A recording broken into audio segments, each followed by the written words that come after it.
मेरे दिल में हर तरफ तुझे रता नहीं दिल्ली भगवान के जन्मों में कोटि कोटि नमन करते हुए प्रिय प्रीतम की चरण रज को मस्तक पर धारण करते हुए भगवान जगन्नाथ के चरणों में प्रणाम करते हुए जगतजननी गौ माता की चरण रज को मस्तक पर धारण करते हुए पतित पावनी मां गंगा का स्मरण करते हुए ब्रिज रज को अपने अंग अंग पर धारण करते हुए युगल प्रिय प्रीतम का ध्यान करते हुए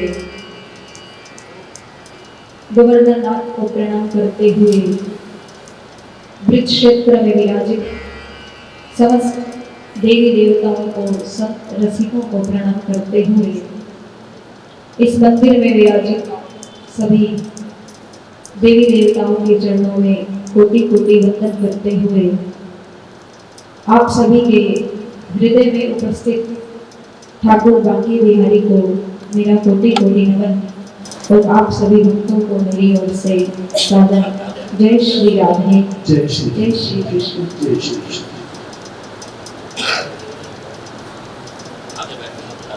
बहुत बड़े अंतराल के बाद यहाँ माँ दुर्गा भवानी के मंदिर में बैठकर उन्हीं के श्री चरणों में भक्तमाल कथा कहने का सुअवसर प्राप्त हुआ है और आप सबसे रूबरू होने का ये जो हमें मौका मिला है, तो आइए भक्तमाल कथा में ही डुबकी लगाते हुए, जैसा कि आप सबको विदित है, आज रक्षाबंधन का परम पावन त्योहार है। तो सर्वप्रथम भक्ति प्रिया की ओर से आप सबको रक्षाबंधन की हार्दिक शुभकामनाएं। और कितना सुंदर अवसर कि रक्षाबंधन श्रावण पूर्णिमा के अवसर पर हम सभी श्री दुर्गा मंदिर में बैठकर भक्तमाल कथा श्रवण करने का सुअवसर प्राप्त कर पा रहे हैं। वैसे तो मुझे बताया गया कि पूरे श्रावण मास में यहाँ आप सभी को कथा सुनने का अवसर प्राप्त होता रहा। रामायण, भागवत, शिव पुराण, गणेश पुराण और आने वाले समय में आप फिर से भागवत कथा श्रवण कर पाएंगे। तो इसी अंतराल के बीच मुझे भक्तमाल कथा कहने का सौभाग्य प्राप्त हुआ है। आप सभी बहुत सौभाग्यशाली कि आपको सभी कथाएं एक ही स्थान पर सुनने को प्राप्त हो रही हैं।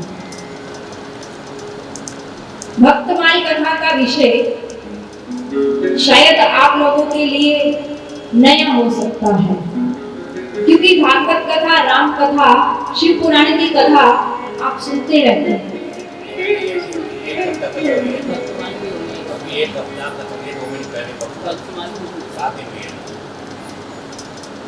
तो नया विषय नहीं आप लोगों के लिए, आपने भक्तमाल की श्रवण कर ली। और भक्तमाल जी के रसिक नाभाजी महाराज कहा करते हैं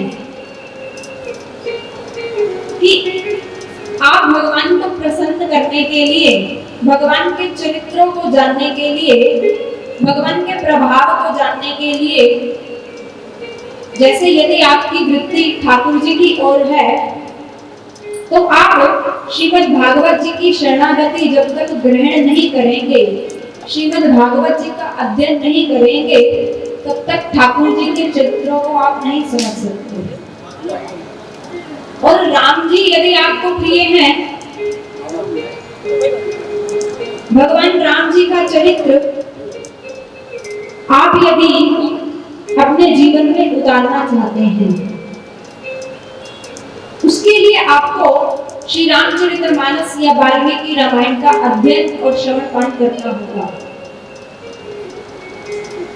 लेकिन इसके विपरीत यदि आप भक्तमाल कथा श्रवण करना चाहते हैं, भक्तमाल का क्या अर्थ है? नाभाजी महाराज ने अपने गुरुदेव की आज्ञा से सतयुग द्वापर त्रेता के भक्तों की एक माला बनाकर, एक मनका बनाकर जिस माला में पिरो दिया, उस ग्रंथ का नाम ही पड़ गया श्री भक्तमाल।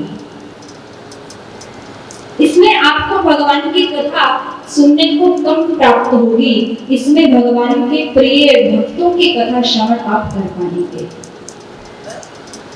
कि भगवान ने अपने भक्तों के साथ कैसे कैसे लीलाएं की हैं, कैसे कैसे भगवान अपने भक्तों की लज्जा को बचाने के लिए अपनी लज्जा छोड़ देते हैं, कैसे भगवान अपने भक्त का मान रखने के लिए अपना मान त्याग देते हैं। जैसे श्रीमद् भागवत जी का आयोजन हो तो उसके लिए मुख्य रूप से परीक्षित किसी को नियुक्त किया जाता है, किया जाता है या नहीं?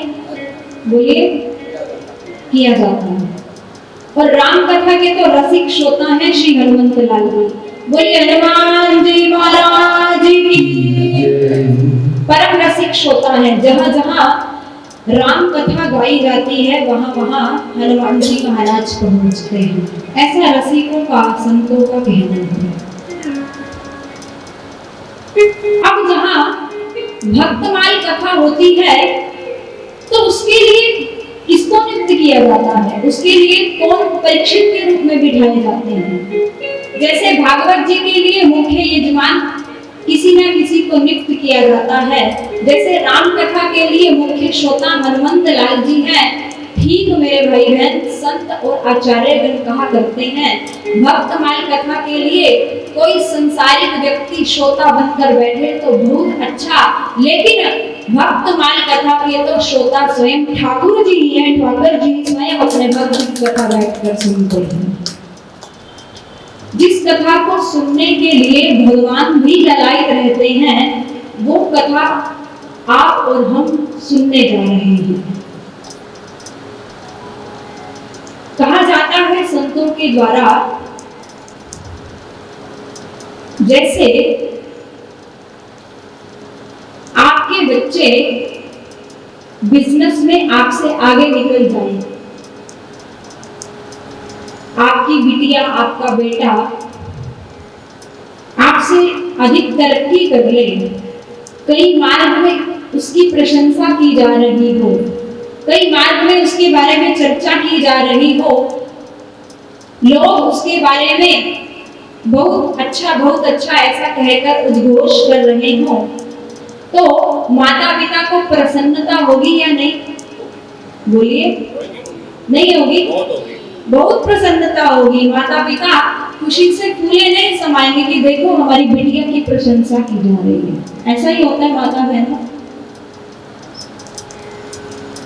अगर बेटे की प्रशंसा की जाए तो भाई लोगों को अत्यधिक प्रसन्नता होती है कि मेरे बेटे का नाम लिया जाता है, मेरे बेटे का नाम लेकर मुझे याद कर रहे हैं। जैसे बच्चों की प्रशंसा, बच्चों की ख्याति सुनकर, बच्चों का आगे बढ़ना देखकर माता पिता को खुशी होती है। माता पिता अपने बच्चों की चर्चा सुनना पसंद करते हैं। मार्ग से गुजरते हुए भी यदि बच्चों की ख्याति की बात उनके कान में पड़ जाए तो माता पिता वहीं स्थान पर रुक जाते हैं और रुककर पूछते हैं, अरे भाई किसकी बात कर रहे हो? कौन से मनोज कुमार, कौन से शर्मा जी की बात कर रहे हो? फिर जो हमारी छाती है चौड़ी हो जाती है, हम फूले नहीं समाते। तो जैसे एक संसारिक माता पिता अपने बच्चों की प्रशंसा सुनकर फूले नहीं समाते, तो मेरे भाई बहन जब भगवान अपने भक्त की चर्चा सुनते हैं तो वो फूले नहीं समाते, खुशी की लहर दौड़ करती है, खुश हो जाते हैं। यही भक्तमाल की कथा जो भगवान सुनने के लिए उत्सुक रहते हैं। मैं भगतन को दास, भक्त मेरे मुकुट मणि। मैं भक्तों का दास हूँ। भगवान ये नहीं कह रहे कि मैं धनवानों का दास हूँ, विद्वानों का दास हूँ या गुणवानों का दास हूँ। भगवान ने स्वयं घोषणा की है, मैं भक्तन को दास, भक्त मेरे मुकुट मणि। और श्री नाभाजी महाराज के हमारे ब्रिज में जो है वृंदावन धाम में नाभाजी महाराज के द्वारा ही रचित भक्तमाल ग्रंथ का रसस्वादन वहाँ संतों के द्वारा कराया जाता है रसिकों को। तो नाभाजी महाराज जी की वाणी में ही श्रोता श्री भक्तमाल के श्री गोविंद ही जान, यह भाव राख के करो चरित्र बखान। यह नाभाजी की वाणी कह रही है, श्रोता श्री भक्तमाल के श्री गोविंद ही जान। जैसा कि मैंने आप सबसे निवेदन किया, इसमें भागवत कथा कहने वाले व्यक्ति को तो सामने एक मुख्य यजमान की ओर देखकर कथा कहने का अभ्यास होता है। परीक्षित को मुख्य यजमान बनाकर उसके माध्यम से कथा कहलाई जाती है, अन्य श्रोताओं के माध्यम से कथा कहने का अवसर प्राप्त होता है। लेकिन इसमें नाभाजी महाराज वर्णन कर रहे हैं कि वक्ता को भक्तमाल कथा कहते समय अपने हृदय में ठाकुर जी को विराजित करके ये भाव रखना चाहिए कि वो साधारण व्यक्ति को नहीं, वो तो स्वयं ठाकुर जी को कथा सुनाने जा रहा है, स्वयं ठाकुर जी कथा सुन रहे हैं। ये मैं नहीं कह रही, ये भक्तमाल जी के रचयिता नाभाजी महाराज वर्णन कर रहे हैं। जैसे भक्तमाल कथा के अंतर्गत वर्णन मिलता है कि भागवत कथा मोक्ष दिला सकती है। संतगण आचार्यगण कहा करते हैं, जो व्यक्ति 7 दिन तक बैठकर भागवत कथा श्रवण पान करता है मन लगाकर और उसको जीवन में उतारने का प्रयास करता है, जैसे कि परीक्षित जी ने भागवत जी का श्रवण किया तो परीक्षित जी की कथा आप सुनते ही रहते हैं कि 7 दिनों के बाद उनका मोक्ष हो गया। भागवत कथा जैसे मोक्ष को दिलाती है, राम कथा स्वर्ग की प्राप्ति करा सकती है। तो आप कहेंगे कि भागवत कथा मोक्ष दिला सकती है, राम कथा स्वर्ग दिला सकती है, तो भक्तमाल कथा क्या दिलाएगी? क्योंकि हम कलयुग के जीव हैं, कुछ ना कुछ स्वार्थ देखकर ही हम किसी और आकर्षित होते हैं। होते हैं या नहीं बोलिए? यदि हमें जब तक किसी व्यक्ति, वस्तु या स्थान की विशेषता या उपयोगिता की जानकारी नहीं होगी, तब तक हम उसकी ओर आकर्षित होते ही नहीं। आज से कुछ वर्ष पूर्व फुली मशीन नहीं हुआ करती थी, लेकिन आजकल जिस घर में देखिए उस घर में फुली मशीन है। वो समय भी देखा हमने कि अपने हाथों से कपड़े धोया करते थे हम लोग, सोटा लेकर कपड़ों की धुलाई करते थे। माताएं बहनें जो बुजुर्ग हैं वो जानती होंगी, करते थे या नहीं करते थे। उसके बाद सिंपल मशीन आई और आजकल तो फुली मशीन है कि कुछ करना ही नहीं पड़ता, सब ऑटोमेटिक होता है। जब तक हमने फुली मशीन की विशेषता नहीं जानी थी, जब तक हम फुली मशीन की उपयोगिता को नहीं पहचाने थे, उसके बारे में नहीं सुना था, जैसे ही हमने सुना कि जिस घर में फुली मशीन आ जाती है उसमें अधिक काम करने की आवश्यकता नहीं रहती, वो मशीन पानी भी अपने आप आप लेती है, सर्फ भी अपने आप डाल दिया जाता है उसके अंदर, और सिर्फ आपको करना क्या है, कपड़े उसके भीतर डालने हैं, धुलकर सूखकर वो अपने आप बाहर आ जाएंगे। जैसे ही हमने खुली मशीन की उपयोगिता के बारे में सुना, उसकी विशेषता को सुना, तो हमारे मन में भी छटपटी हो गई कि काश हम भी वो मशीन को ला पाते। हुई या नहीं? बोलिए। सभी चाहेंगे कि अगर ऐसी मशीन हमारे घर में हो जाए तो हमें कपड़े धोने में कितनी सरलता हो। सभी चाहेंगे। जैसे सुनने के बाद ही हमारे मन में उसकी प्राप्ति करने की इच्छा जागृत हुई, उसके फीचर्स की जानकारी होने के बाद ही हमारा मन उसकी ओर आकर्षित हुआ। ठीक इसी प्रकार जब तक हम भगवान के भक्तों की कथा नहीं श्रवण करेंगे, तब तक हमें भगवान की कृपालुता और दयालुता का भी भरोसा नहीं हो सकता। इसीलिए सुनना जरूरी है। और हम बात कर रहे थे कि भक्तमाल कथा क्या प्रदान करेगी हमें। भागवत कथा मोक्ष दिला सकती है, राम कथा स्वर्ग दिला सकती है, गणेश पुराण आपको धन संपत्ति आप जो चाहोगे वो प्रदान कर सकता है। लेकिन किसी ने पूछ लिया ये भक्तमाल कथा क्या देगी, तो नाभाजी महाराज वर्णन करते हैं, भक्तमाल कथा ना ही स्वर्ग दिलाएगी, ना ही मोक्ष दिलाएगी, और ना ही आपकी मनो इच्छा की पूर्ति करेगी। भक्तमाल कथा तो स्वयं ठाकुर बाके बिहारी को आपकी गोद में लाकर बिठा देगी, इतना कर देगी। क्योंकि श्रोता श्री भक्तमाल के श्री गोविंद ही जान, उसके तो श्रोता जो हैं स्वयं ठाकुर जी हैं।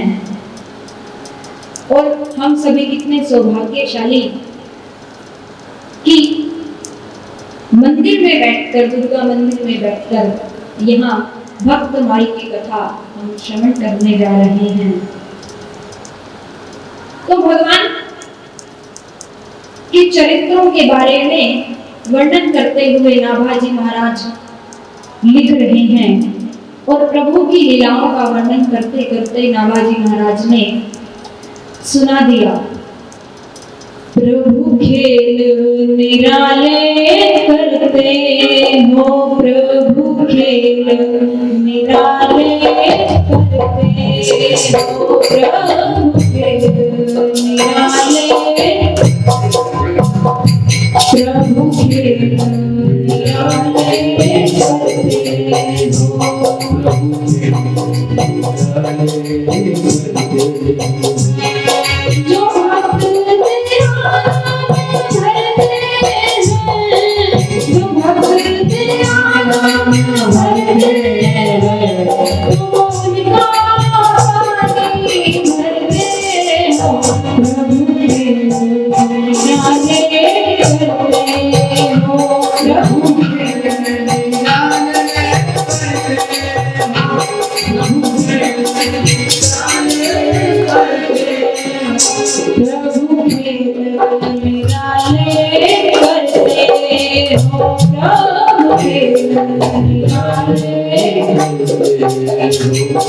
जो भक्त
देखिए नाराज महाराज क्या वर्णन कर रहे हैं।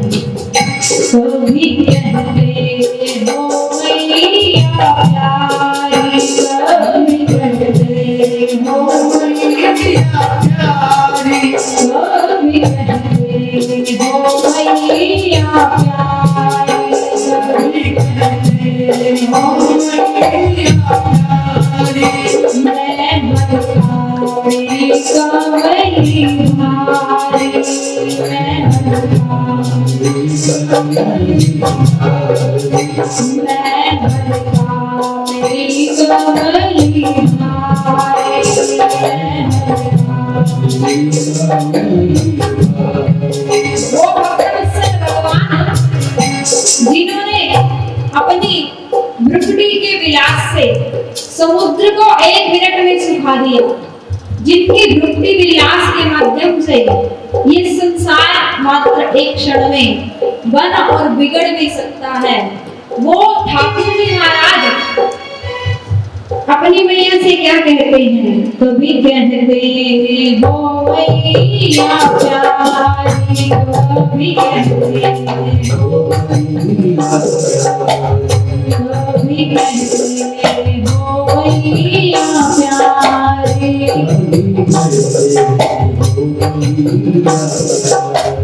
मैं भटकाई कमली भारी, मैं भटकाई कमली भारी। कभी उंगली कभी उंगली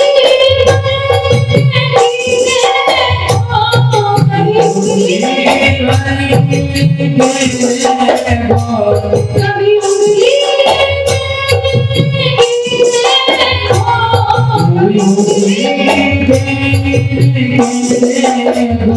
गिरिवर को धारण करते हैं, प्रभु के दुनियाने करते हैं, प्रभु के दुनियाने, प्रभु के दुनियाने।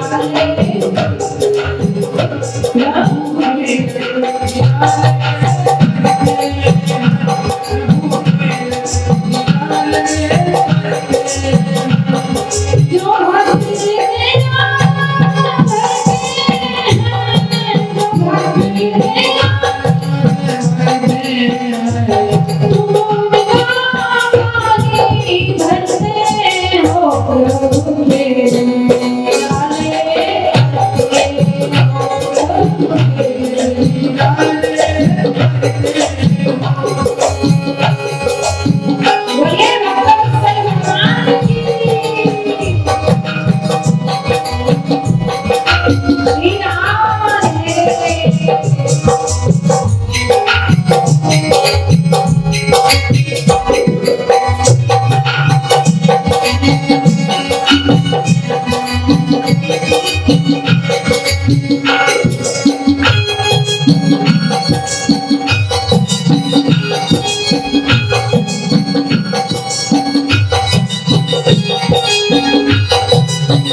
भक्तमालिकी में एक प्रसंग मिलता है।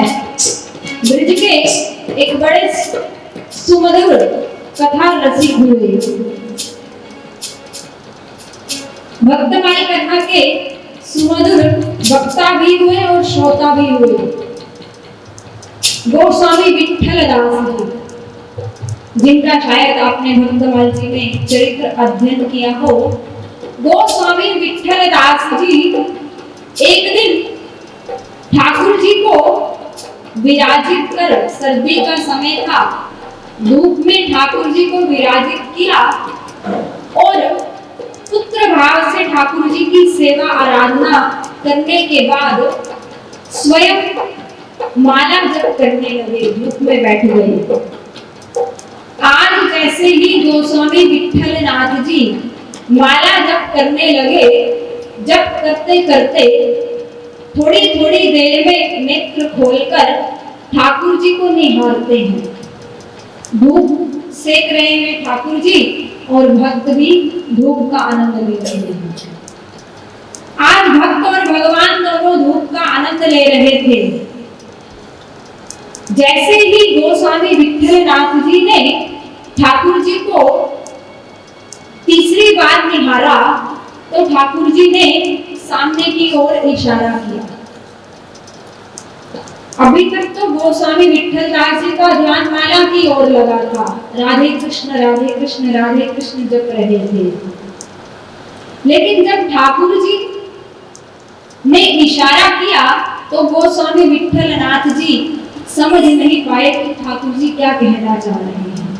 फिर नेत्र बंद कर लिए और फिर राधे कृष्ण फिर जपने लगे। अब दोबारा जब इनका ध्यान टूटा, फिर इन्होंने ठाकुर जी को निहारा तो ठाकुर जी कहाँ इशारा कर रहे थे? सामने की ओर।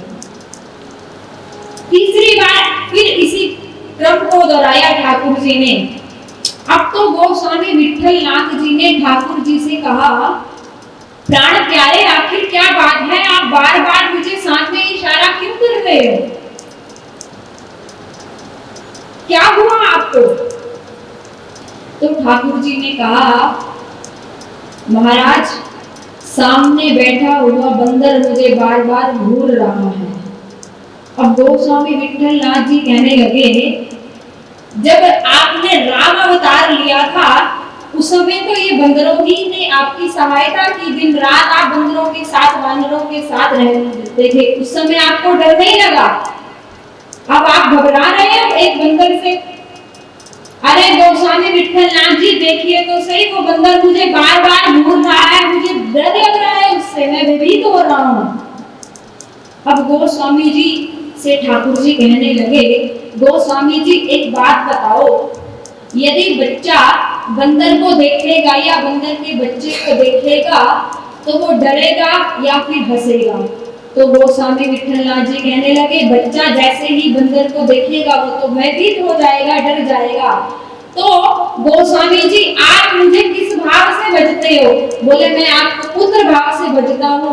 जैसे ही गोस्वामी जी ने कहा आप मुझे पुत्र भाव से भजते हो तो ठाकुर जी के नेत्रों से अश्रु आने लगे मेरे भाई बहन।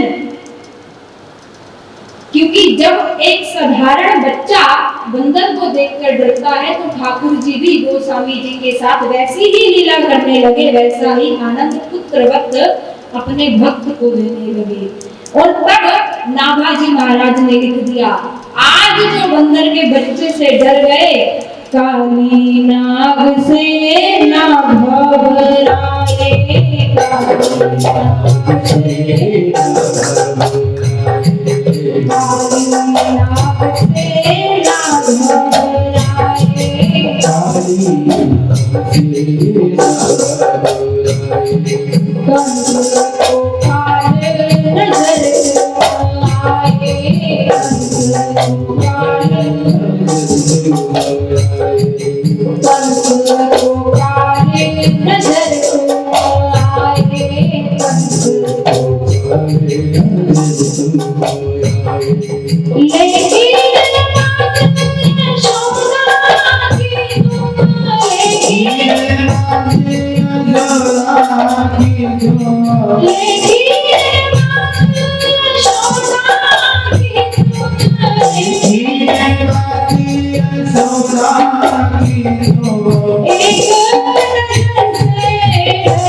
कबीरदास जी ने आपको बुलाया तो आपने देर नहीं लगाई। मीनाबाई की कुटिया में आप कितनी बार प्रकट हुए, तो फिर मेरे हृदय रूपी कुटिया में आने से क्यों डालम डोल कर रहे हो प्रभु?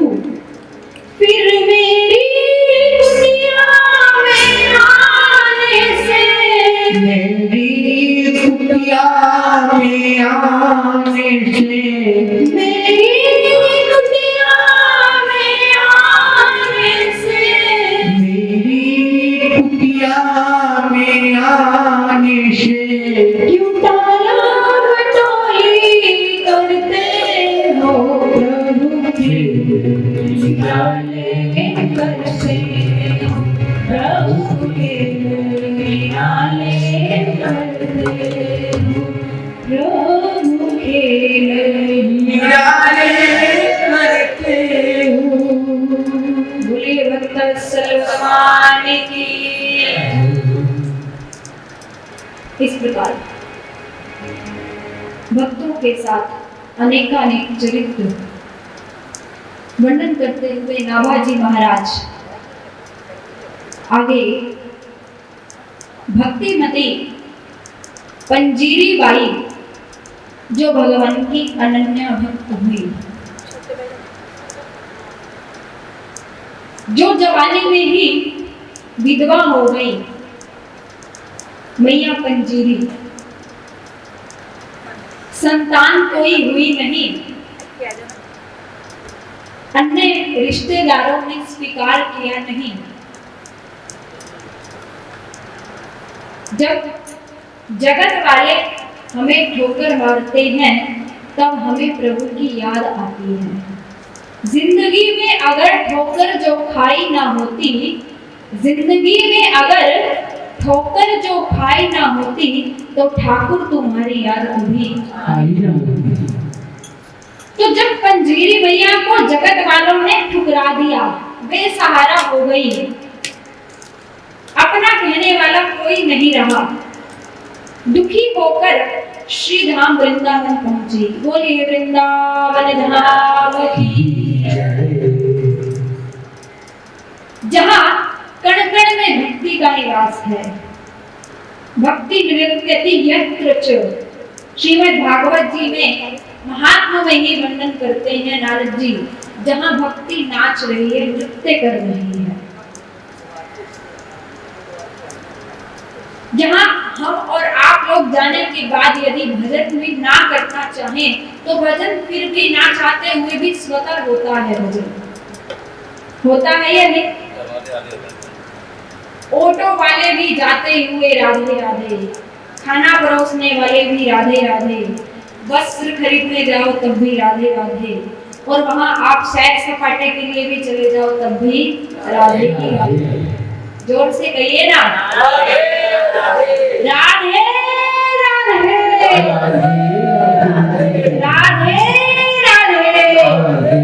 राधे। तो आप किसी भी ढंग से वहां जाइए, कण कण में भक्ति का वास है। तो जैसे ही मैया पंजीरी वृंदावन धाम पहुंची, ठाकुर भरोसे, क्योंकि संसार में तो कोई अपना कहने वाला है नहीं, केवल और केवल ठाकुर और गुरु आश्रित होकर जब पंजीरी मैया अकेली, युवा अवस्था है अभी, पति है नहीं, संतान है नहीं, ठाकुर जी की कृपा से रहने के लिए एक छोटी सी कुटिया मिल गई और एक भैंस उन्होंने खरीद ली। भैंस का दूध निकालती और उसे बेचकर ही अपना गुजारा करने लगती। अकेली रहती हैं, सारा दिन भजन करती हैं, राधे कृष्ण राधे कृष्ण राधे कृष्ण राधे कृष्ण। एक समय भोजन प्रसादी पाना और पूरा दिन भजन करना, उस मैया के जीवन का नित्य का क्रम था कि वो दूध निकालने से बाद एक लोटा, एक पात्र दूध का भरकर ठाकुर बांके बिहारी के मंदिर में रोज दिया करती थी सेवा में।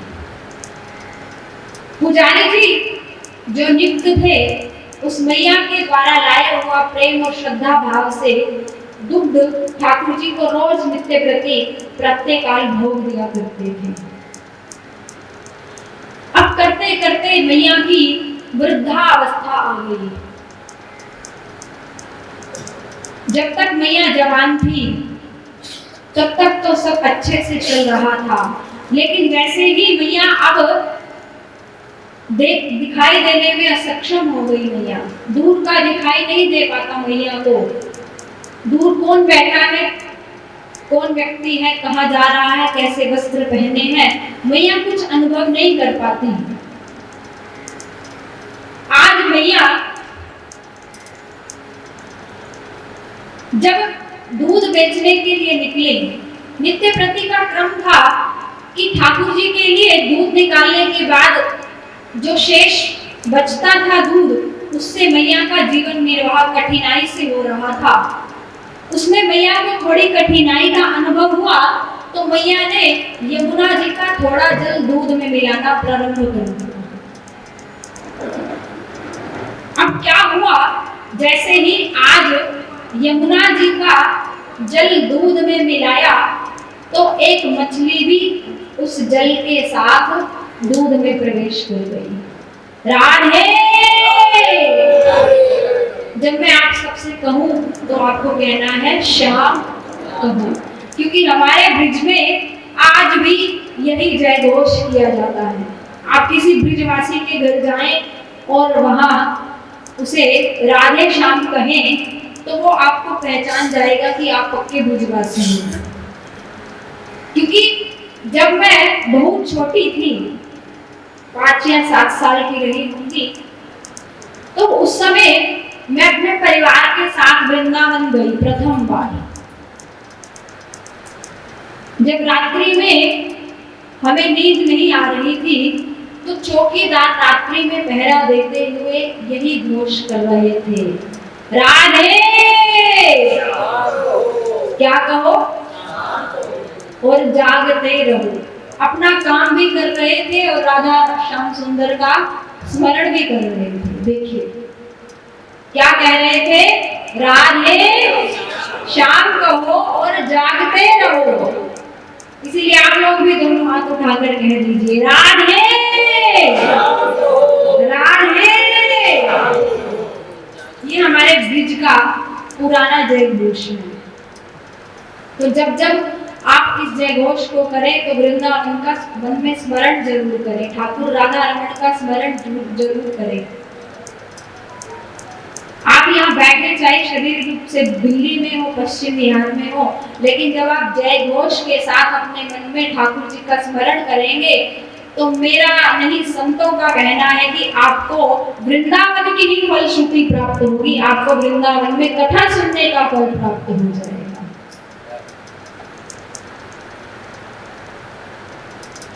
तो आज मैया के जीवन में एक घटना घट गई। अभी तक तो सब ठाकुर जी की कृपा से अच्छा चल रहा था। आज जैसे ही मैया ने यमुना जी से दूध में जल मिश्रित किया, उस जल में एक मछली भी प्रवेश पा गई। अब मैया देख तो पाती नहीं, मैया को जानकारी हुई नहीं। जो राधा रमन जी के लिए भेंट जाया करती थी दूध की, उस दूध में मछली भी प्रवेश कर गई। मैया ने पुजारी जी को जाकर दूध का लोटा हाथ में थमा दिया, लीजिए पुजारी जी, ठाकुर जी को भोग लगा दीजिएगा। अब जैसे ही पात्र में देखा पुजारी जी ने, एकदम से रुष्ट हो गए। अरे भैया बावरी हो गई है क्या? मछली युक्त दूध ठाकुर जी को पान कराएगी, पगला गई है। अरे पंडित जी देखिए, वृद्धावस्था है मेरी, यदि मछली आ भी गई है तो आप मछली को बाहर निकाल लीजिए, फिर पिला दीजिएगा दूध। अब पंडित जी और गुस्सा हो गए। एक तो चोरी करती है, ऊपर से सीना चोरी, एक तो दूध में जल मिलाकर लाती है रोज, और ऊपर से कह रही है मछली निकाल कर ठाकुर जी को दूध पिला दो, अशुद्ध हो जाएगा दूध। आपको लज्जा नहीं लगेगी ऐसा कहते हुए? अरे गोसाई जी, ये तो मेरा बालक है, नन्हा सा, मेरा छोटा सा पुत्र है। क्या बेटा, यदि माँ को कोई किसी वस्तु की जानकारी ना हो तो बेटा नहीं बताएगा माँ को कि माँ ये ऐसी जानकारी है, इसको ऐसे करना चाहिए। मुझे नहीं दिखाई दिया तो मेरा बेटा निकाल कर पी सकता है उस दूध को कि नहीं पी सकता? गोसाई जी ने कहा, ए भैया ये पकड़ अपना दूध का पात्र और चली रहा यहाँ से, दोबारा लौटकर मंदिर में कभी मत आना। आज के बाद ना तुम्हारा लोटा इस मंदिर में प्रवेश करेगा और ना ही तुम मंदिर में प्रवेश करोगी। ओहो, जैसे ही सुना आज मैया के सर पर मानो पहाड़ टूट गया। मैया रो पड़ी। आज मैया के पैरों के नीचे से मानो धरती खिसक गई। अश्रुपात हो रहा है। कुटिया पर पहुंची, बुलाना नहीं दे रही ठाकुर जी से। ठाकुर जी से कहते हैं, लल्ला बेटा मुझे ये बताओ, यदि तुम्हारी माँ को दिखाई नहीं दिया तो क्या तुम नहीं देख सकते थे? यदि तुम्हारी माँ ने असमर्थता के कारण दूध में जल मिला लिया और उस जल में मछली चली गई तो क्या तुम मैया से रुष्ट हो जाओगे? इतना ही नहीं, तुमने मैया को मंदिर से बाहर निकाल दिया, सेवा से वंचित कर दिया। अच्छा लल्ला कोई बात नहीं, तुम्हारी जैसी इच्छा, परंतु मेरी भी शर्त है, जब तक तुम मुझे अपने मंदिर में सेवा के लिए नियुक्त नहीं करोगे, ना अन्न ग्रहण करूंगी और ना ही जल ग्रहण करूंगी, चाहे मेरे प्राण क्यों ना निकल जाए। बैठी है ठाकुर जी के समक्ष, अश्रुपात होते जा रहा है। अश्रुधारा निकल रही है और मन से ठाकुर जी को पुकार रही है। पुकारते क्योंकि भक्तों ने पुकार पुकार कर, किसी ने गाकर, किसी ने नाचकर, किसी ने खिलाकर, किसी ने श्रृंगार करके ठाकुर जी को रिझाया है। तो भक्तों ने अधिकतर गा गा कर ठाकुर जी को रिझाया है, तो मैया भी गाकर ठाकुर जी को रिझा रही है। और क्या कह रही है? मैं तो जपू सदा तेरा नाम, दयालु दया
मेरे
पंजीरी मैया आगे क्या कह रही है? देखिए, हम और आप जैसा कोई भक्त होता, हमें गोसाई जी कह देते कि आज के बाद मंदिर नहीं आना, तो हम ना जाने ठाकुर जी और गोसाई जी को क्या क्या शब्द बोलते, कहते या नहीं? बोलिए, अगर पंजीरी मैया के स्थान पर हम या आप में से कोई होता तो कैसे कैसे हम शब्द गोस्वामी जी को कहते, और ठाकुर जी को तो बस इतना ही कह देते, आप तो बस अपने मंदिर में ही रहो, आप हमारे नहीं बन सकते। लेकिन पंजीरी मैया क्या कह रही है? देखिए, भक्त और हमारे भीतर क्या अंतर है, हम में साधारण जीवों में और भक्तों में क्या अंतर है। कभी एकांत में विचार कीजिएगा कि भक्तों के चरित्र घर घर में क्यों गाए जा रहे हैं? क्योंकि उन्होंने अपने जीवन में जैसी भी स्थिति आई उसको स्वीकार किया है, कभी भी इलाना नहीं दिया। मैया कह रही है, मैं तो सबको सदा तेरा दयालु दया कर,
देखिए संतजन कहा करते हैं, जब भक्त पुकारते हैं, जब प्रसिद्ध भक्तों ने भगवान को पुकारा तो भगवान उनके एक एक शब्द को ध्यान से सुनते हैं।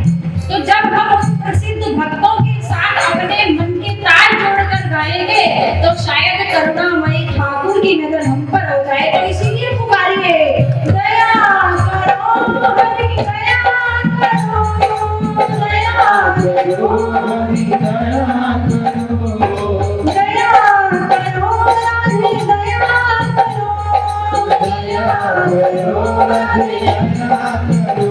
मैं तो जगू सदा तेरे नाम, दया करो, दया करो।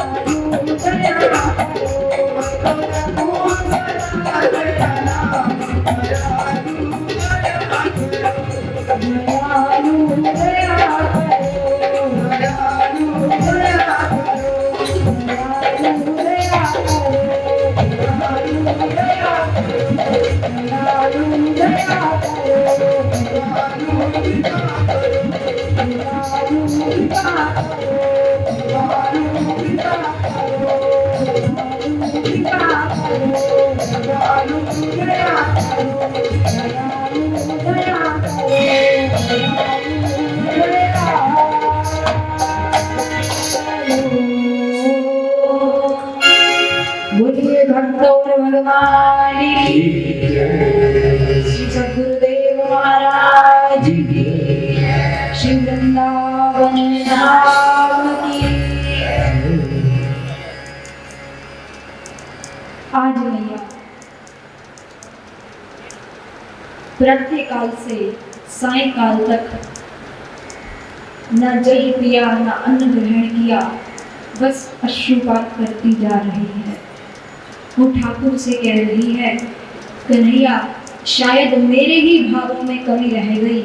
आप तो मेरा बेटा बनकर रोज यमुना जल मिश्रित दुग्ध को पान करते रहे, कहीं ना कहीं गलती और कमी तो मुझ में ही है।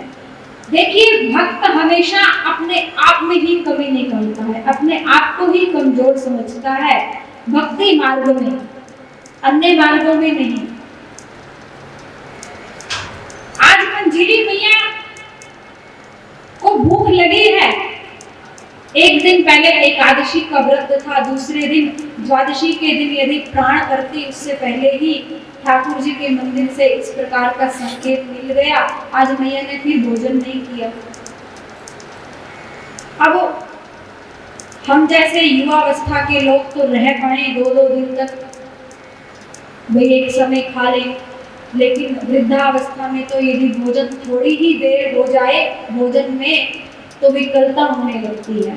क्योंकि आजकल के जो कलयुगी शरीर हैं हमारे, वो इतनी बर्दाश्त नहीं कर पाते कि थोड़ी भी देर हो जाए या भोजन में नमक अत्यधिक मात्रा में रह जाए या कम भी हो जाए तो हम लोग परेशान से हो जाते हैं कि भोजन ढंग से नहीं बना सकते थे, आप ध्यान नहीं रख सकते थे।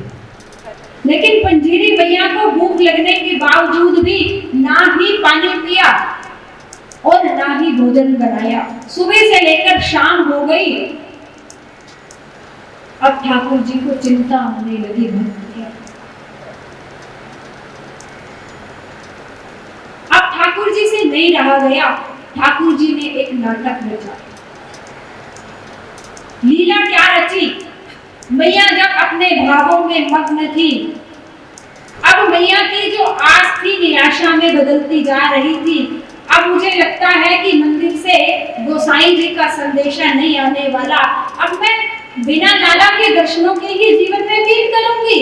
क्या मैं अपनी सेवा मंदिर में प्रस्तुत कभी नहीं कर पाऊंगी?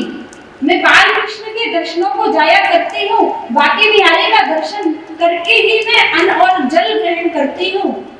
क्या मेरा जीवन उनके दर्शनों के बिना ही व्यतीत होगा? नहीं नहीं ठाकुर, इतनी बड़ी सजा मत दो मुझे कि मैं आपके भजन के बिना, आपके दर्शनों के बिना इस प्रकार रहूं। मुझे ऐसे जीवन से तो मरण अच्छा है।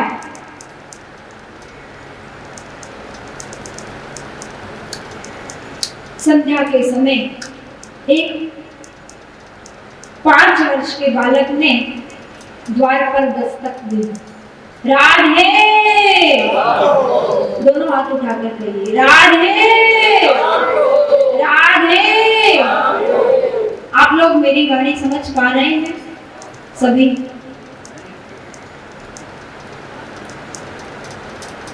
जैसे ही 5 वर्ष के बालक ने द्वार खटखटाया, राधे श्याम कहा, मैया बाहर जाकर देखती है। 5 वर्ष का बालक है। बोलो बेटा। सामने उस बच्चे को देखकर मैया के भीतर की जो ममता थी वो जाग गई।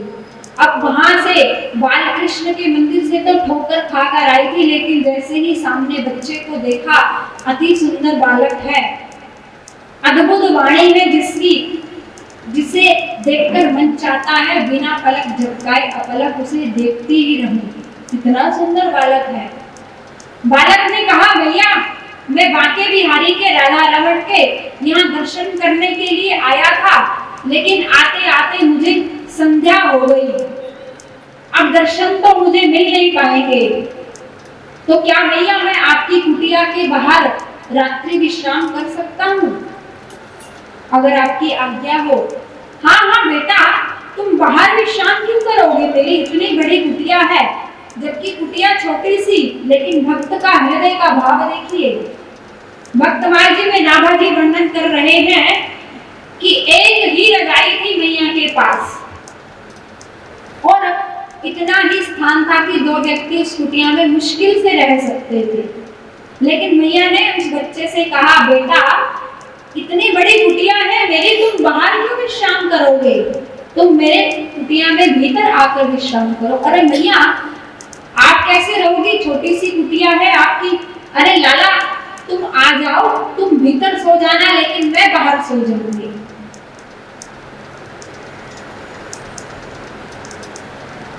मैया के पास एक ही रजाई जो उस बालक को दे दी। बच्चे ने कहा, भैया आप रजाई मुझे दे दोगी तो आप क्या ओढ़ोगी?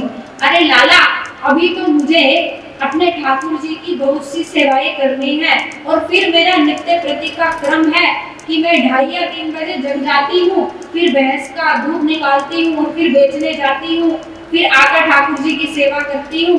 तो मेरा दैनिक क्रम जो है 2:30 बजे प्रारंभ हो जाता है, तो मुझे तो जल्दी जगना है। तुम आराम से सो जाओ, आराम करो, क्योंकि दूर से यात्रा करके आए हो, थकान हो गई है।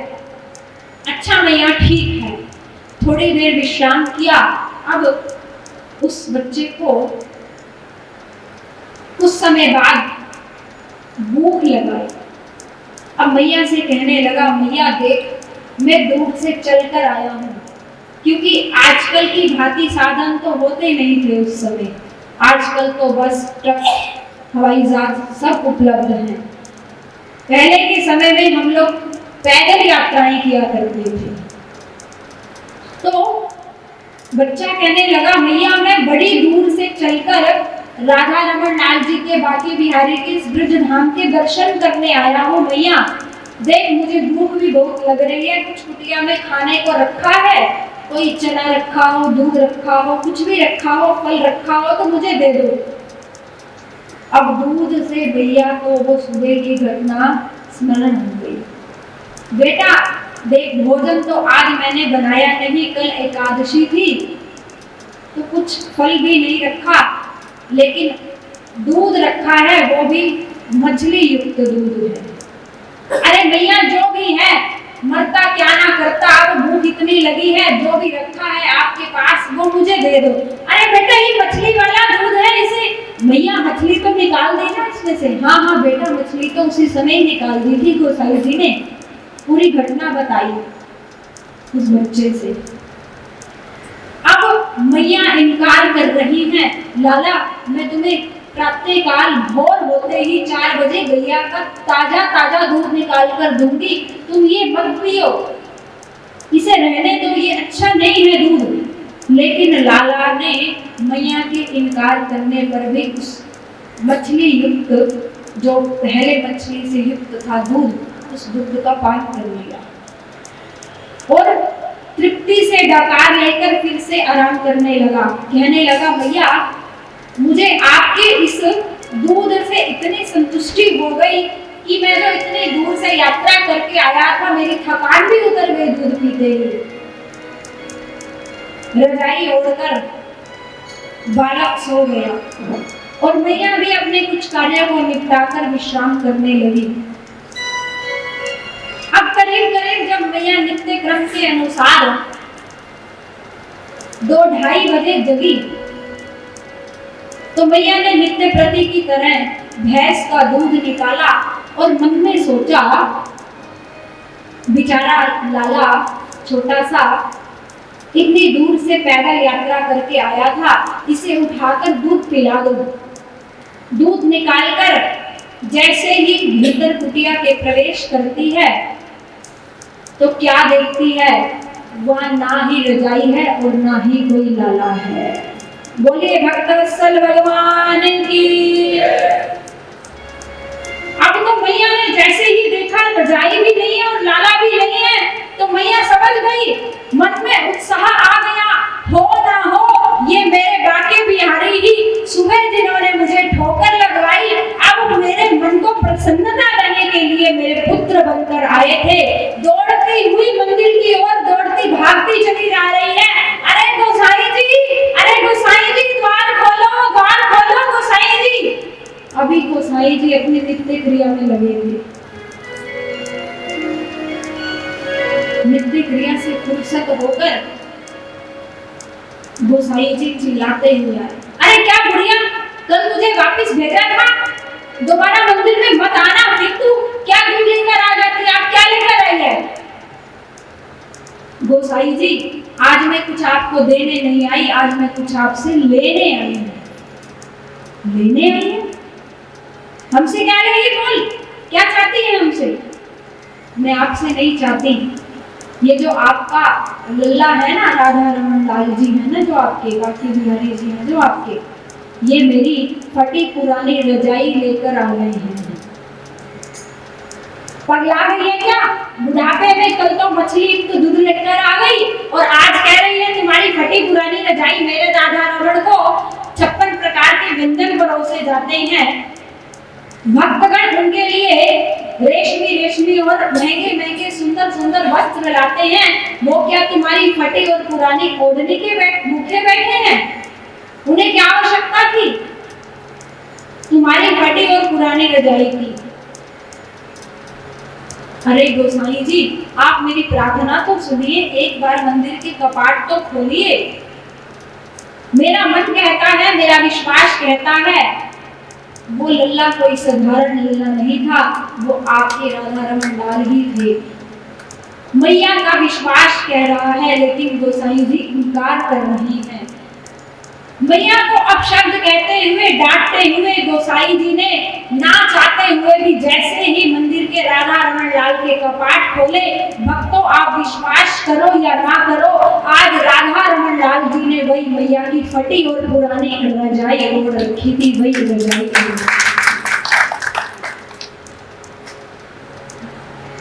उस समय गोसाई जी के नेत्रों में अश्रु भर आए, चरणों में गिर पड़े मैया के। मैया, तेरा विश्वास जीत गया, तेरी ममता जीत गई। मैं कितना बड़ा अपराधी हूँ जो भक्त और भगवान के बीच में बाधक बना। मैया, मैं अपने नेत्रों पर अंधकार की पट्टी बांधे था, मैं भक्त और भगवान की लीला को नहीं समझ पा रहा था। मैं नहीं जान पा रहा था कि भक्त के लिए भगवान ना जाने क्या क्या कर सकते हैं। मैया, तुम्हारा विश्वास जीत गया।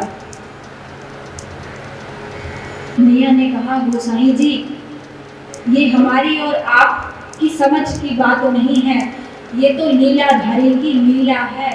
वो अपने भक्तों के लिए ना जाने कौन कौन से चरित्र किया करते हैं, अपने भक्तों के लिए वो ना जाने कैसे कैसे घरों में जाकर भी झूठा भी मीठा भी और सेवक बनना भी स्वीकार कर लेते हैं। ऐसे हैं मेरे भक्त वत्सल भगवान। अब गोसाई जी ने अश्रुपूर्ण नेत्रों से मैया से कहा, मैया जो मैंने कल तुम्हें अपशब्द कहे थे उसके लिए मैं क्षमा प्रार्थी हूँ। मैया तुम अपनी ममता के अनुसार ही, अपनी भावना के अनुसार ही इस मंदिर में आया करो और मैं तुम्हें अधिकार देता हूँ, चाहे मैं मंदिर का मुख्य अधिकारी हूँ, चाहे मैं गोसाई हूँ, लेकिन भैया मैं तुम्हें सेवा का अधिकार देता हूँ। आज से ठाकुर जी की पूरी सेवा तुम ही किया करना भैया, तुम ही ये है विश्वास का परिणाम, ये है भावना का परिणाम। भगवान हमारे 56 भोग के भूखे नहीं बैठे, भगवान हमारे रेशमी वस्त्रों के भूखे नहीं है। अरे जो कीड़ी को कण भर और हाथी को मण भर देता है, क्या वो हमारे 56 भोग के भूखे हैं? जिसका नाम है विश्वंभर, जो विश्व को पाल पोस रहे हैं, सबको दे रहे हैं, जो हमें आपको सबको प्रदान कर रहे हैं, क्या वो किसी की रजाई के भूखे बैठे हैं? वो भूखे हैं तो मेरे भाई बहन हमारी और आपकी भावना के भूखे हैं। हम और आप जिस भावना को लेकर, जिस भाव से, जिस श्रद्धा से, जिस प्रीत से, जिस रीत से उनके समक्ष जाएंगे, ठाकुर जी वैसा ही हमें फल प्रदान करेंगे। अगर मैया लाला को अपने पुत्र की समान ना भजती तो आज शायद मैया के जीवन में ये चरित्र नहीं होने वाला था। आज स्वयं गोसाई जी ने मैया को अधिकार दिया कि तुम ठाकुर जी की पूरी सेवा करने की अधिकार नहीं हो। तो क्यों दिया? संत जन सुनाया करते हैं कि जब तक हमारे भीतर दैन्यता नहीं आएगी, दीनता नहीं आएगी हमारे और आपके भीतर, तब तक भगवान के दर्शन करना कठिन है। और मेरे भाई बहन, पंजीरी मैया का ये जो चरित्र है, ये हमें संकेत दे रहा है। आज भक्तमाल कथा के चरित्रों से हमें एक बात ग्रहण करनी है। संत जन कहा करते हैं, यदि आप साधक हैं, भगवान के भक्त हैं, तो भगवान की भक्ति करते हुए आप और हम भगवान से जब तक रिश्ता नहीं बनाएंगे, संबंध नहीं बनाएंगे, तब तक हमारी भक्ति में पूर्णता नहीं आ सकती। कैसे? गुरुदेव भगवान एक सुंदर उदाहरण दिया करते हैं।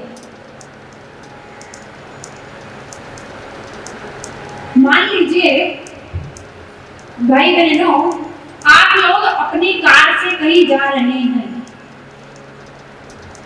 मार्ग में कोई अपरिचित व्यक्ति हाथ देकर आपको गाड़ी रुकवाने के लिए प्रार्थना करता है। रोड पर खड़ा हुआ कोई अपरिचित व्यक्ति आपसे गाड़ी रुकवाने के लिए बोल रहा है, तो आप गाड़ी रोकना अच्छा समझेंगे या नहीं? आप रोकेंगे गाड़ी?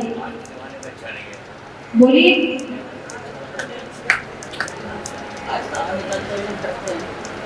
नहीं रोकेंगे आप लोग अपनी गाड़ी। सामने वाला आपसे मदद मांग रहा है, वो किसी परेशानी में है, आपकी सहायता की जरूरत है उसे, आप समर्थ भी हैं, सहायता भी कर सकते हैं, लेकिन अपरिचित होने के कारण आप गाड़ी नहीं रोकेंगे। और यदि इसके विपरीत उस मार्ग से जाते हुए कोई आपका परिचित आपसे मदद भी ना मांगे, आपकी गाड़ी भी ना रुकवाए, तो भी आपकी गाड़ी की ब्रेक स्वयं बोले क्यों लगेगी? बोलिए ना। अरे वो आपसे सहायता मांग ही नहीं रहा, उसने आपको कहा कि मुझे सहायता चाहिए। उसने तो कहा ही नहीं गाड़ी रोकने के लिए, लेकिन हमारी गाड़ी की ब्रेक उसी समय लग जाती है कि भैया हमारा परिचित है, ये ना जाने क्यों खड़ा है, क्यों क्या कौन सी तकलीफ हो गई इसे, ना जाने कौन सी समस्या में खड़ा होगा। हमारा परिचित है, हमारा फर्ज बनता है कि हम गाड़ी रोककर इसके पास जाएं और पूछे भैया तुम इस सुनसान मार्ग पर क्यों खड़े हो। पहली स्थिति में आपने गाड़ी रोकना उचित नहीं समझा, लेकिन दूसरी स्थिति में सहायता ना मांगने पर भी आपकी गाड़ी की ब्रेक लग गई। मेरे भाई बहन, इसी प्रकार भक्ति मार्ग में जब आप संबंध बनाकर ठाकुर जी की भक्ति करना प्रारंभ करोगे, यदि आपकी भक्ति में थोड़ी बहुत चूक भी हो जाए तो ठाकुर जी आपको अपना समझकर आपकी गलतियों को माफ कर देंगे, भूल जाएंगे। इसीलिए ठाकुर जी से संबंध बनाकर कोई ना कोई संबंध जरूर बनाइए। आज रक्षाबंधन का त्योहार है, पावन त्योहार, तो आज ठाकुर जी के साथ भाई का नाता जोड़ लीजिए। सखा बनाइए, मित्र बनाइए, पिता बनाइए, दादा बनाइए, नाना बनाइए, चाचा बनाइए, माँ बनाइए, सहेली बनाइए। जो भी आपके पास रिश्ते की कमी हो, जिस रिश्ते का आपके जीवन में अभाव हो,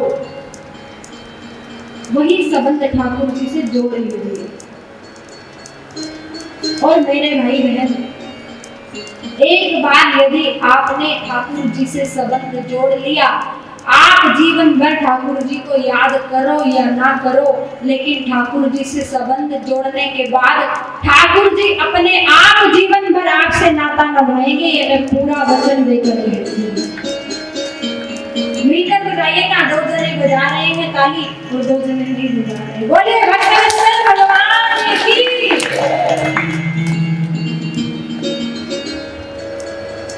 आपको कुछ भी या बेटी के शब्दों में से जो भी आपको अच्छा लगे, प्रिय लगे, मन को भाए, तो आप सबका आशीर्वाद, ताली रूपी आशीर्वाद जरूर चाहूंगी आपसे कि आप मिलकर ताली का वादन या जय घोष अवश्य करें, ताकि मुझे भी ये पता चलता रहे कि आप लोगों का उत्साह बढ़ रहा है। तो संत जन कहा करते हैं ठाकुर जी से कोई ना कोई संबंध हो। जैसे अभी पूर्व में हम सबने गोस्वामी विठलनाथ जी का संबंध श्रवण किया। उन्होंने भी ठाकुर जी को अपने पुत्र के रूप में, और मैया पंजीरी जिन्होंने अपने ठाकुर जी को अपने पुत्र के भाव में भजा। तो आप और हमारा भक्तमाल सुनने का लाभ तब है जब हम सुनी हुई बातों को जीवन में अमल करेंगे। जैसे कि इन चरित्रों से हमने जो सीखी हुई किसी भी एक बात को हमने जीवन में उतार लिया, तब भक्तमाल जी का श्रवण पान करना हमारे जीवन में लाभदायक होगा। आगे चर्चा करते हुए प्रसंग की ओर बढ़ेंगे। जैसे श्रीमद् भागवत जी की रचना श्री वेदव्यास जी महाराज के द्वारा हुई। श्री रामचरितमानस गोस्वामी तुलसीदास जी महाराज के द्वारा लिखित है, और वाल्मीकि रामायण आप श्रवण पान करते रहते हैं। ऐसे ही श्री भक्तमाल जी नाभाजी महाराज के द्वारा रचित की गई। भक्तमाल ग्रंथ को रचने वाले श्री नाभाजी महाराज के चरणों में हम और आप बारंबार प्रणाम करते हैं, बारंबार नतमस्तक होते हैं। नाभाजी महाराज कौन थे और इन्होंने क्यों भक्तमाल जी की रचना की? ऐसा कौन सा आशीर्वाद और ऐसा इनका कौन सा पुण्य प्रताप था कि इन्होंने भगवान को भी प्रिय लगने वाली कथा, भक्तमाल जी की कथा अपने हाथों से रची है। इनके जीवन में ऐसा कौन सा अनुष्ठान था, कौन सा यज्ञ था? तो आइए आप सबको नाभाजी महाराज की जीवन चरित्र की ओर लेकर चलते हैं। आखिर कौन थे ये नाभाजी महाराज? बहुत ही मार्मिक प्रसंग है। एक एक शब्द आप ध्यान से यदि श्रवण करेंगे तो आपको बहुत ही अच्छा लगेगा, आनंद आएगा। नाभाजी महाराज कौन थे? उनके पूर्व जन्म की भूमिका संतों और रसिकों के द्वारा जैसे मैंने श्रवण की है, तो उन्हीं को आप सबके बीच में बांटते हुए राधे राधे।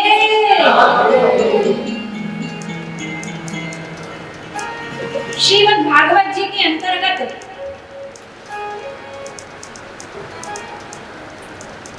ब्रह्मा जी के मोहभंग की लीला आप सभी जानते होंगे। आज कन्हैया गोचारण लीला करते हुए भागवत जी के 10वें स्कंद के अंतर्गत 90 अध्यायों में सुखदेव जी महाराज परीक्षित जी को ठाकुर जी की बाल लीलाएं श्रवण कराते हुए कहते हैं, और इधर संत और आचार्य गण नाभाजी महाराज का चरित्र वर्णन करते हुए कहने लगे कि जब द्वापर युग में भगवान श्री कृष्ण गोचारण करने के लिए जा रहे थे, जाते तो नित्य प्रति थे, लेकिन आज जाते जाते भगवान ने मनसूखा, बलदाऊ और अन्य गोप सखाओं से कहा कि देखो ग्वाल बालों, हम गोचारण के लिए नित्य प्रति घर से निकलते हैं। आज मेरे मन में एक नई लीला चल रही है, क्या आप सभी उस नई लीला में मेरा सहयोग करोगे? सभी ने सहमति दी, क्योंकि ग्वाल बाल तो कन्हैया की हर इच्छा में ही अपनी इच्छा समझा करते थे। और मानो यहाँ भक्तमाल जी में हमें संकेत मिल रहा है, जब हम भी भगवान की इच्छा में अपनी इच्छा मिला देंगे तो फिर हमारे जीवन में दुख का नाम ही नहीं रह जाएगा। भगवान की इच्छा में अपनी इच्छा मिला देंगे तो फिर हमारे जीवन में कोई समस्या ही नहीं रह जाएगी। आज जैसे ही भगवान श्री कृष्ण ने ग्वाल बालों से कहा, ग्वाल बालों, कल तुम सभी अपने अपने घरों से कुछ ना कुछ पकवान बनाकर लाना।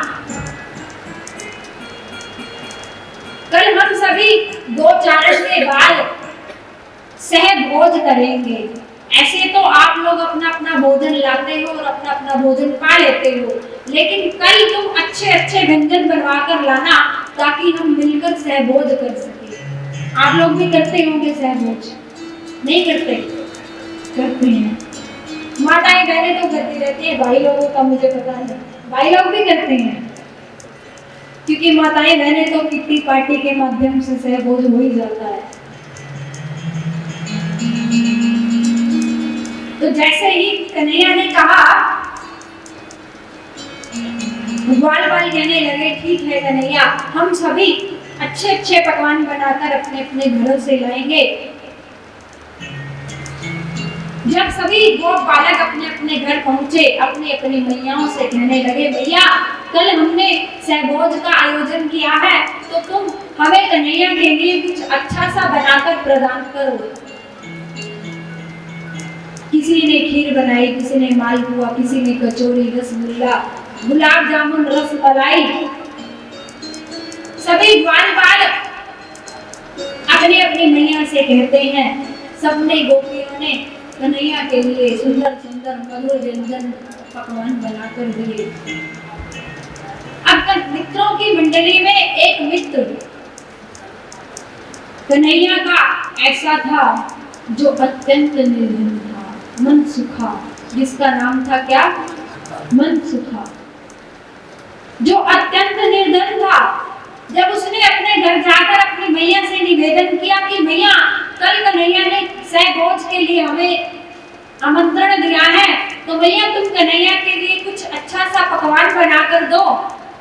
आज मनसुखा की मैया के नेत्रों में अश्रु आ गए। मैया कहने लगी, देख बेटा, मैं दूध दही बेचकर गुजारा करती हूँ। तुम्हें मैं दूध नहीं पिला सकती, दही नहीं खिला सकती। घर का गुजारा चलाने के लिए बेटा मेरे पास मुश्किल से धन आ पाता है। एक समय तुम्हें भोजन करा पाती हूँ, क्या करूँ, मेरी मजबूरी है। उस कन्हैया के लिए मैं क्या पकवान बना पाऊँ जिसके घर में खुद ही खाने की व्यवस्था नहीं है, वो कन्हैया को क्या खिला पाएगा। नहीं नहीं भैया, कन्हैया ने कहा है कुछ ना कुछ जरूर लेकर आना, तो मैं क्या खाली हाथ जाऊंगा भैया। सुनो, तुम खाली हाथ मत जाना। 5-7 दिन की खट्टी और बासी छाछ रखी है और सूखी और बासी रोटियां रखी हैं, तुम वही लेकर कन्हैया के पास चले जाना। कन्हैया इसे देखकर समझ जाएगा कि हमारी स्थिति क्या है।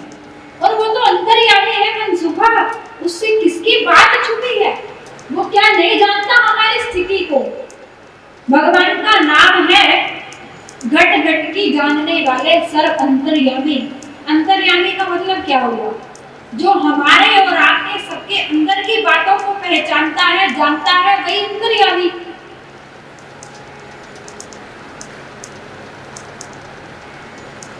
एक संत बड़ा सुंदर सुनाया करते थे, यद्यपि ये विषय आज का भी हो सकता है और नहीं भी हो सकता। संत सुनाया करते थे कि हम लोग भगवान के मंदिर में जाकर भगवान से हाथ जोड़कर हमेशा मांगते रहते हैं।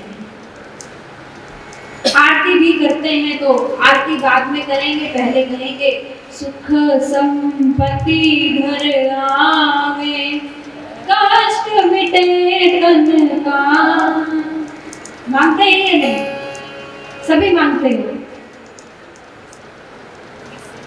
तो संत सुनाया करते थे, बोले मांगा तो उससे जाता है जिसे हमारी आवश्यकता की जानकारी ना हो। शब्दों पर गौर कीजिएगा, मांगा उससे जाता है, का उससे जाता है जिसे हमारी आवश्यकता की जानकारी ना हो। भगवान सर्व अंतर्यामी है, हमारी इच्छा को अनिच्छा को सब जानते हैं, तो फिर हमें कहकर उन्हें सुनाने की क्या आवश्यकता है। लेकिन हम फिर भी भगवान को बार बार बोलते हैं। ये हमारी मूर्खता नहीं है तो और क्या है, कितने मूर्ख हैं हम। अब भाई आप डॉक्टर के पास जाएं, आपके सर में दर्द है, आप डॉक्टर के पास जाएं और डॉक्टर से कहने लगे डॉक्टर साहब ये तो सामने दवा रखी है पैरासिटामोल की, ये मुझे दे दो, ये मेरे सर दर्द में उपयोगी रहेगी। और डॉक्टर साहब ये जो कफीन रखी है ये भी अच्छी रहेगी मेरे लिए, ये फलानी दवाई दे दो, फलानी दवाई दे दो, ये पीने के लिए अच्छी रहेगी, ये खाने में अच्छी रहेगी, ये मेरे लिए टॉनिक का काम करेगी। तो डॉक्टर साहब माथा पकड़ कर कहेंगे भैया जब तेरे पास इलाज था ही तो फिर मेरे पास आया क्या करने। कहेगा या नहीं, बोलिए, नहीं कहेगा। भाई आगे डॉक्टर तो अपने डॉक्टर तो तुम स्वयं हो, फिर मेरे पास क्या करने आए हो। तो वो डॉक्टर हमें मूर्ख ही ठहराएगा। हम आगे पैसे खर्च किए, हमारी पर्ची की फीस भरी, जब तुम्हें मालूम था तुम्हारी दवा ये है तो तुम्हें मेरे पास नहीं आना चाहिए था। तो मेरे भाई बहन, जैसे डॉक्टर के पास जाकर कहने वाला व्यक्ति ये दवा दे दो, वो दवा दे दो, ये मेरे लिए लाभकारी है, मूर्ख है, तो हमारे डॉक्टर भगवान के पास जाकर हम ये कहते हैं धन दे दो, संपत्ति दे दो, वैभव दे दो, यश दे दो, तो हम भी मूर्ख ही हैं। क्या भगवान जानते नहीं कि हमें क्या जरूरत है? बोलिए, नहीं जानते, लेकिन फिर भी हम भगवान से मांगते हैं।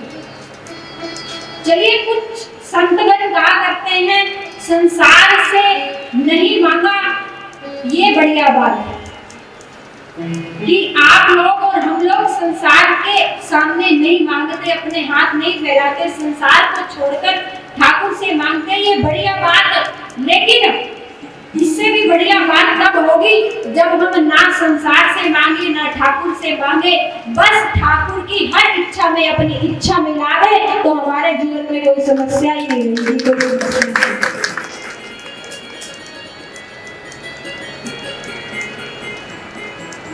तो मांगा उससे जाता है जिसे हमारी आवश्यकता की जानकारी ना हो। आज मनसूखा की मैया ने भी मनसूखा से यही कहा, मनसूखा क्या वो कन्हैया नहीं जानता हमारी स्थिति? क्या वो अनभिज्ञ है? उसे लोग अंतर्यामी कहा करते हैं, जिसने 6 दिन की अवस्था में पूतना का वध कर दिया, शक्तासुर, बगासुर, अगासुर जैसे राक्षसों को मार दिया, उसने तृणामृत का उद्धार कर दिया और 7 दिन के लिए 21 कोस के गोवर्धन को अपनी टखनी उंगली पर 7 दिन और रात के लिए जिसने 7 वर्ष की अवस्था में धारण कर लिया, ऐसा युग